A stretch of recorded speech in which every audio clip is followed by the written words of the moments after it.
নমস্কার, নিউজ 18 বাংলায় আপনাদের স্বাগত। সবাইকে দোল পূর্ণিমার অনেক অনেক শুভেচ্ছা। আবিরের ছোঁয়ায় শহর কলকাতাও কিন্তু মেতে উঠেছে ইতিমধ্যেই।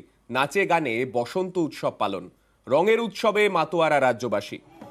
গল্ফ গ্রিনে বসন্ত উৎসব, সেই বসন্ত উৎসবে মেতে উঠেছেন স্থানীয়রা।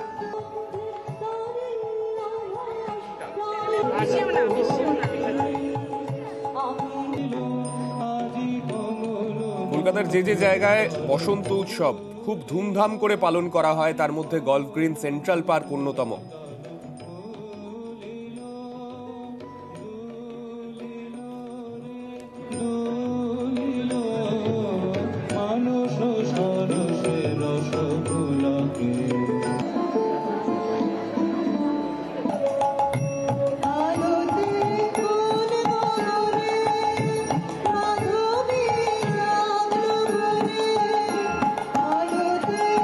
গল্ফ গ্রিনেই এখানকারই বাসিন্দা যাদবপুরের তৃণমূল প্রার্থী সায়নী ঘোষ। স্বাভাবিকভাবেই আজকে সেখানকার এই বসন্ত উৎসবে তিনিও মেতে উঠেছেন, তিনিও সেখানে পৌঁছে গিয়েছেন সকাল সকাল। প্রত্যেক বছরই গল্ফ গ্রিনের এই অনুষ্ঠানে, এই বসন্ত উৎসবে অংশ নেওয়ার জন্য পৌঁছে যান সায়নী ঘোষ। আর আজও যখন তিনি যাদবপুরের তৃণমূল প্রার্থী, যে সময় অন্যান্য জায়গায় তিনি জনসংযোগ করতেও হয়তো চলে যাচ্ছেন বিভিন্ন সময় বিভিন্ন জায়গায়, তার মধ্যেই আজকে সকালবেলা আমরা দেখতে পাচ্ছি সায়নী ঘোষ তিনি নিজের পাড়াতে বসন্ত উৎসব পালন করছেন। আমাদের সঙ্গে রয়েছেন আমাদের প্রতিনিধি রৌনকের কাছে যাব। রৌনক, সকাল থেকে তুমি সেখানে রয়েছো গল্ফ গ্রিনে। গল্ফ গ্রিনের আমেজটা প্রত্যেক বছরই আমরা যেরকম দেখতে পাই, এবছরেও কার্যত সেই রকম ভাবেই আয়োজন করা হয়েছে দেখা যাচ্ছে।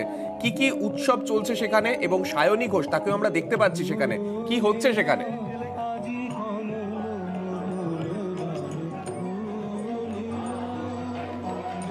একদমই দেখো, আজকে গল্ফ গ্রিন সেন্ট্রাল পার্কের যে বসন্ত উৎসব, সেই বসন্ত উৎসবের অন্য ছবি যাদবপুর লোকসভা কেন্দ্রে তৃণমূল কংগ্রেস প্রার্থী সায়নী ঘোষ নিজে এই বসন্ত উৎসবে এসছেন এবং একেবারে মানুষের সঙ্গে মিশে গিয়ে তিনি এই বসন্ত উৎসবে আনন্দ উপভোগ করছিলেন। আমরা একেবারে সায়নীর সঙ্গে কথা বলার চেষ্টা করবো। সায়নী, আজকে বসন্ত উৎসব সকাল থেকে একটা অন্যরকম শুরু, নিজের কেন্দ্র কেমন লাগলো? নিজের কেন্দ্র থেকে বড় কথা হচ্ছে যে আমার হোম ওয়ার্ড, আমি নিজে গল্ফ গ্রিনের বাসিন্দা এবং golf green central coordination committee তারাই প্রোগ্রাম করে। শুধু এটা না, তাছাড়াও পয়লা বৈশাখের দিন নানান সাংস্কৃতিক অনুষ্ঠান এখানে অর্গানাইজ করা হয়। আমার সঙ্গে সন্দীপদা রয়েছেন, আমাদের কাউন্সিলর তপনদা রয়েছেন, মোটামুটি সবাইকে নিয়ে আবৃত থেকে, and you can see how colourful it is. এটাই Bangla, It's color all over. গালে কপালে সবুজ আবির, ইঙ্গিতটা কি এবারে কি সবুজ আবির উঠবে যাদবপুরে? দেখো, আজকে কে কি রঙের আবির খেলবে সেটা নিয়ে তো আমার কিছু বলার নেই, এটা সবার ব্যক্তিগত ইচ্ছে।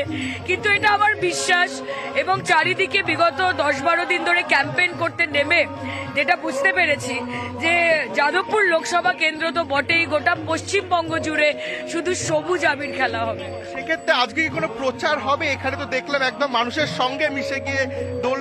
না, আজকে ঠিক প্রচারের থেকে একটু বিরত থাকছি, মানে প্রপার ক্যাম্পেইন হিসেবে নয়।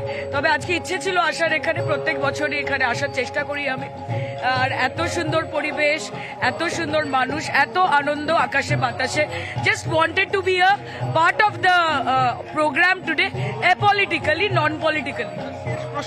একেবারে সেই ছবি আমরা দেখতে পাচ্ছি সেখানে, কেননা এটা রাজনৈতিক ভাবে হয়তো আজকে সায়নী ঘোষ সেখানে যাননি, কেননা সায়নী ঘোষকে আমরা প্রত্যেক বছরই দেখতে পাই তিনি গল্ফ গ্রিন সেন্ট্রাল পার্কে তিনি যান, সেইখানে গিয়ে দোল উৎসবে তিনি মাতোয়ারা হয়ে ওঠেন। সারাদিন অনেক কর্মসূচি হয়তো থাকবে, তার মধ্যেও তিনি আজকে সকালবেলা সেখানে পৌঁছে গিয়েছেন, এবং বাকি যারা বাসিন্দারা, যারা গল্ফ গ্রিনের বাসিন্দা, তারাও কিন্তু আজকে মেতে উঠেছেন সেখানকার বসন্ত উৎসবে।